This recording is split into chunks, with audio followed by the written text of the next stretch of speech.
Hey everyone, welcome to On the Market. I'm your host, Dave Meyer, and today we're bringing you a bonus episode to discuss the breaking news that has come out of the real estate industry. If you haven't already heard, there was a very big lawsuit that alleged that National Association of Realtors, NAR, and several large brokerages had conspired to keep agent commissions high. We did a show on this back on August 28th, explaining in detail what the lawsuit was all about. So if you want to catch up on that, you can go check out that episode first. But today we have some more information for you because the jury ruled last week in favor of the plaintiffs and awarded damages of about $1.8 billion. And that number could actually swell to more than $5 billion, depending on what we hear from the judge in the couple of weeks. Now, this lawsuit is about more than just damages. It's actually about the way that agents are compensated, the way that people buy and sell homes in the United States all together. So that's how we went out of our way to get James Rodriguez, who's a senior real estate reporter for Business Insider, back to explain to us what is going on. Now, this is one of those situations that is ongoing and unfolding. And as you'll hear, we don't know the full implications of this decision just yet. And I know for the people who are involved in this industry, people like me who are investors or real estate agents, loan officers, buyers, sellers, this is a emotional and often scary thing for people, this level of change. And so while we don't know exactly what's going to happen yet, here at On the Market, we're going to do our best to keep you informed so you at least know what is going on in as close to real time as possible. With that, we are going to bring on James Rodriguez from Business Insider.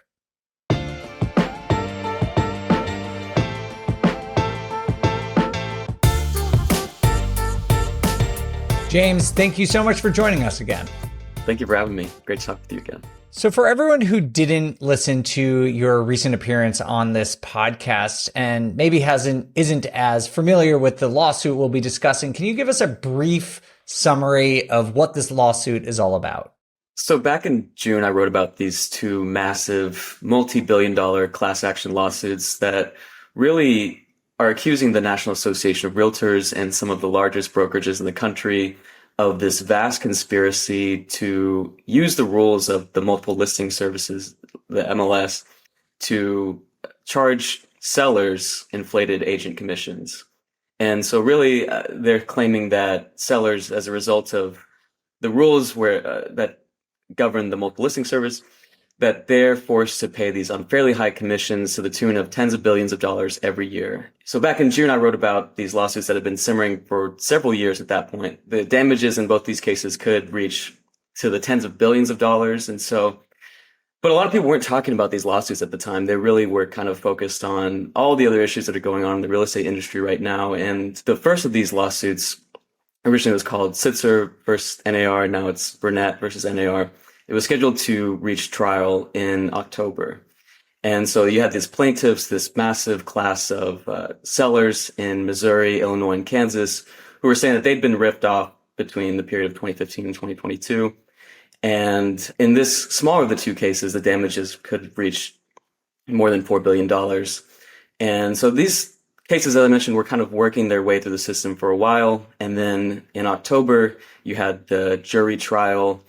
And over the course of 2 weeks, all these details came out about, the NAR and some of the largest brokerages. Think of, Keller Williams. RE/MAX ended up actually settling ahead of the trial, but RE/MAX was originally named in the lawsuits as well. Coldwell Banker, Century 21. They were arguing that this was the most, efficient way of doing things, where basically you have the seller who pays out both the buyer's agent and the seller's agent. That was really kind of the crux of the lawsuit here, is the way that agents get paid. And so the plaintiffs were arguing that if the seller has to pay out both the buyer's agent and the seller's agent, that they're effectively forced to pay unfairly high commissions. And this is the way that things have been done for decades now. So as the lawsuit kind of played out in court, you had kind of two sides of this, where you have people that really haven't been paying attention for a while, who were thinking that, things might just kind of continue the way that they always have been. And then on the other side, you have people who saw this as potentially a seismic decision for the real estate industry, one that could eventually force buyers agent commissions to lower dramatically, to maybe reach zero, maybe force people to not use buyers agents altogether. And earlier last week, the jury actually deliberated for less than 3 hours, and they came back with a guilty verdict and a $1.8 billion decision for the plaintiffs. And in an antitrust case like this, that's automatically tripled to more than 5.3 billion. And so this is a really staggering decision. Again, one that I think, there were people kind of sounding the alarm all the way throughout this process, but you had many people who kind of predicted that the status quo would remain as it was. And so we're starting to see kind of the initial fallout. Of course, that'll be appealed. But it's kind of the first step in this process, and this will continue to likely play out for years. But a really staggering decision that we saw last week. Thank you for that summary. And just want to call out a couple of things that you mentioned here, James. First of all, as of this recording, which is on November 6th, we do have the decision from the jury, but we haven't yet heard from the judge in terms of what injunctions might come, which we'll get to in a minute. You also mentioned that the jury only debated for 3 hours, which seems extremely quick. And I've been following this, but I'm one of those people who sort of thought it was unlikely that this result would come because NAR has faced a lot of lawsuits and a lot of people have come after commissions historically, and they've successfully defended the model. What is different about this case that NAR wasn't able to defend? We saw this go to a jury trial. I think that's one impact, or one factor here that is really important to consider, because you have a jury of regular Americans, and I think there's been a lot of sentiment recently around, a lot of kind of anger just toward the real estate industry in general, toward rising home prices. I think you have people kind of looking for some way to some way out of this system in which people not only feel like they're paying unfairly high home prices, but also feel like they're paying unfairly high agent commissions. And, as you mentioned, agent commissions have been in the spotlight for a little while now. You've also had the Justice Department circling and trying to investigate the National Association of Realtors for business practices there. I think really what you saw here is the law firms that were going after these companies. These are big time class action, law firms that really special in these types of cases. You also kind of have that momentum. These cases predate the pandemic, but you kind of have that momentum as well with just the way that we've seen the home buying landscape kind of reshape during the pandemic. And also, I think it's kind of the culmination of all of these years of kind of that negative sentiment toward real estate agents, and feeling like there must be a way to get this done more cheaply. At the same time, you've had commissions, despite all these technological innovations that we've seen over the past few decades, commissions have remained relatively steadfast at between 5 and 6% for the total home sale price. So I think it's kind of a culmination of all those factors. And, when you go to a jury trial like this one, where you have, regular people who might be able to sympathize more with, your average home buyers and sellers than they do with these big corporations that have immense sway in the housing market. The NAR is one of the most powerful lobbies in the country, and a huge trade organization. So I think when you have that kind of scenario and you leave it up to a jury, you really are taking, if you're the NAR and the plaintiffs, or NAR and the defendants, you're taking a risk when you go to a jury trial like this one. And we saw that with, for a case that is so complicated, that has so much money at stake, and the ramifications of this decision were huge. For them to deliberate for less than 3 hours, I mean, it was surprising. So clearly, some of the other defendants in the case maybe didn't want to take that risk and settled beforehand. But for the two biggest defendants, NAR and Keller Williams, who have been found liable for these huge sums, what have they said since the ruling? And can these companies even afford to pay this huge of a penalty? Well, the financial stakes, again, are huge. And they really, when you have the damages trebled to $5.3 billion, again, you had two defendants drop out ahead of the trial. Anywhere Real Estate and Remax, they settled for more than $100 million combined. That was a pretty eye-popping figure at the time when they reached that settlement. Now it looks like, pennies compared to what has ultimately been awarded. And again, we haven't heard from the judge who could potentially bring those damages down a little bit. But, I think when you look at the situation that Keller Williams and the NAR are in today, they've both promised to appeal this verdict. They've promised, and they've said they will try to get the damages brought down in the meantime. So when you think about the appeal process moving forward, that's going to likely play out over several years. And really what they've vowed, they fiercely denied these claims, and they've vowed that to fight them to the best of their ability. And really their argument continues to be that the current setup is the most efficient, consumer-friendly way to get a home sale done. So when you think about listing your home on the MLS, really what they're trying to protect right now is what's known as the cooperative compensation rule, which is when you list your home on the MLS, you have to offer some sort of compensation to the buyer's agent. That could be as little as a dollar, it could be a cent. The NAR actually, in the run-up to this trial, changed their interpretation of that rule so that you could offer the buyer's agent as little as $0 and technically comply with the rule. And the plaintiff said that was basically an admission of guilt. The NAR is basically saying that it makes the most sense for the seller to pay out both the buyer's agent and the seller's agent because, the buyer's agent is already faced with all these fees and having to come up with a down payment for a mortgage. You can't roll the agent commissions explicitly into a mortgage right now. And so, if the seller doesn't pay out the buyer's agent, basically the argument is that the buyer's agent would have to just pay out of pocket for those services themselves. And that's really kind of the crux of this argument here is basically the plaintiffs are pushing for an ideal world to just have the buyer and the seller pay for their agent separately.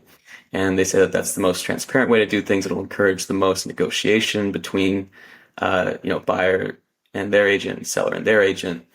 And so the NAR and the Keller Williams of this world are trying to preserve the current system in which the seller pays out both the buyer and the seller's agent. And so that's kind of really what's at stake here. And they have vowed to, continue to fight to uphold the current system. And do we have any sense of when the judge might rule on the cooperative compensation rule? I was speaking to a lawyer who's familiar with these types of cases, and he said the judge in this case can move is known to move fairly quick, but there will have to be another hearing, basically another kind of proceeding to gather more information and before the judge makes his decision. So it could be a matter of weeks, potentially even a couple of months. I think we should be getting some sort of update soon on at least the timing of that initial proceeding and then where we'll go from here. And then again, after that, there will likely be an appeals process. And the other thing is you have not only this case working its way through the system, but you also have the larger of the two cases, Merle, in which the damages could stretch north of $40 billion. Oh my God. And that case is scheduled to reach trial sometime in 2024. And so, not only do you have this initial case, but you have that one waiting in the wings. You have also these. It was interesting. At mere minutes after the verdict came down in this case, the same head plaintiff's attorney filed another lawsuit against NAR and some of the other brokerages like Compass that weren't named in this initial lawsuit. So you're going to see all kinds of copycat lawsuits as well.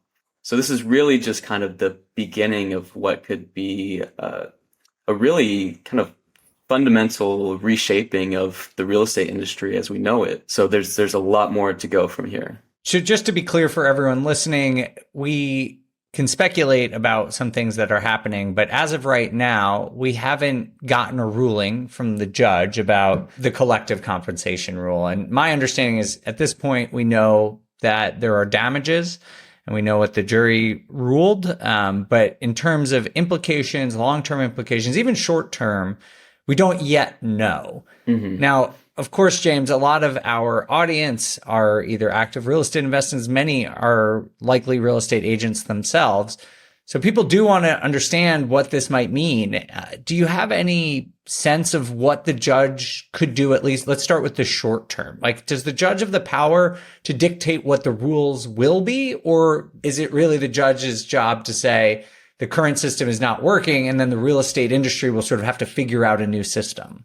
So the plaintiffs were seeking injunctive relief in this case to basically get rid of that cooperative compensation rule and they say that without this rule and with perhaps increased regulation to, enforce or to encourage negotiation between buyers agents and buyers and then sellers and their agents, that basically, getting rid of that rule could potentially force a system in which the buyers pay their agent separately, the seller pays their agent separately. So that's kind of what the judge could set in motion here. And, the ripple effects from that could be enormous because, if buyers have to pay their own agent out of pocket, you might see many of them just choosing to forego those services altogether to perhaps negotiate those commissions down from the typical, 2.5% to 3%. You might see them kind of move to more of a flat fee system or just pay by the hour.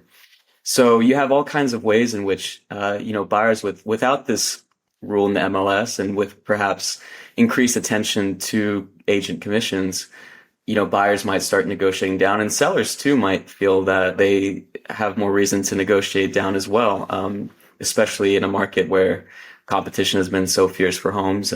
They might feel like they should be negotiating those commissions down as well. So you have, I think, buyers agents in particular, and especially, consumer advocates that I spoke to have said that, the good agents, the ones who can consistently demonstrate their value and successfully guide somebody throughout the entire process, that those will still be in demand, that, people still do want someone to hold their hand throughout this oftentimes complicated, frustrating process. And actually what we saw during the pandemic is that more people started using agents. You had 82% of people using agents prior to the pandemic in 2019, 88% of buyers in 2023 using agents. And so there's still a lot of demand for those services. It's really just how they get paid and who ends up kind of surviving in the system. And if things are to change, if the judge does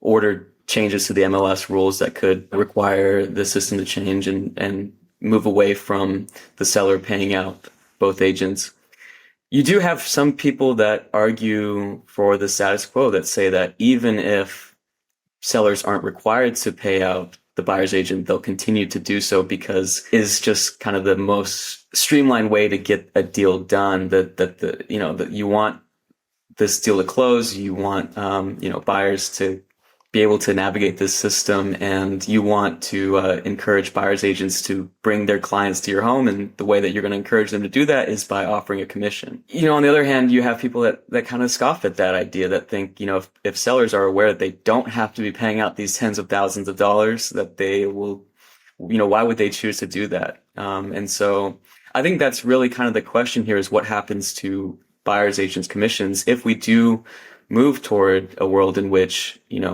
each side pays out their agents separately. I would think that certain real estate brokerages or individual agents would try to get ahead of this and perhaps want to come up with a new business model.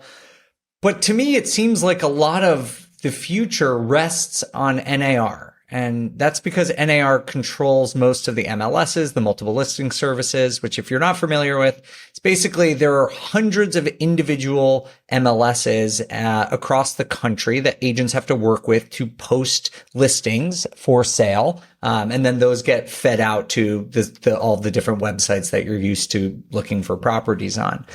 And because NAR controls this technology in many ways, it's sort of up to them to sort of set the rules, which is, I guess, sort of the crux of this lawsuit. But does that mean that all the agents and buyers and sellers who are wondering what happens next are just going to have to wait to see what NAR decides to do? I think in a lot of ways, yes, and to see kind of what, there's still the possibility of a settlement as well here. The NAR and these brokerages do have a lot of incentives right now to kind of ward off this financial calamity and potentially reach some sort of nationwide settlement that could remove the risk of further copycat lawsuits to kind of, get rid of this cloud over the real estate industry. On the other hand, there's a lot of money tied up in the current way of doing things. And so it'll be really interesting to see how NAR, pursues this moving forward. And I think there is within the industry some angst as well to the decision to risk a jury trial in the way that NAR and the brokerages did, and obviously that bet did not pay off for them. They figured that they could successfully argue that yes, agent commissions have remained relatively steady for decades, but that's because this is an efficient system and one that benefits consumers by not having buyers have to pay out of pocket. I think that was what they were betting on there, and so there's a lot that's kind of in limbo right now, and I think it's a little bit of a waiting game. What you do see though is you do see brokerages taking steps to kind of shore up their businesses and to